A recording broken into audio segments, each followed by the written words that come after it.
Hey guys, welcome back to Help Click. In this video, I'll be showing you how to remove Wallpaper Carousel from lock screen Redmi. But first, check out our release software in the description. So let's get started. So if you want to remove the Wallpaper Carousel here from your lock screen, well, this one is quite easy. So first things first, you want to open up your phone here. You want to look for your settings, usually at the main or first home screen here. It's going to click on the settings option. Now in here, you want to go and scroll down a bit and you want to look for the lock screen option. So once you do see that, you can go and click or press on it. Now in here, you want to go ahead and look for the lock screen section and you should see the wallpaper carousel section. So once you do see that, you want to go and just press on wallpaper carousel.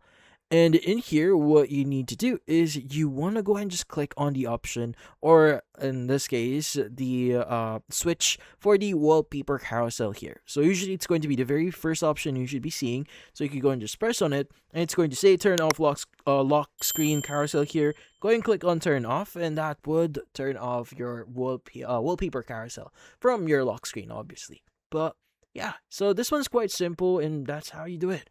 So if you found this video helpful, hit the like and subscribe button and watch our next video.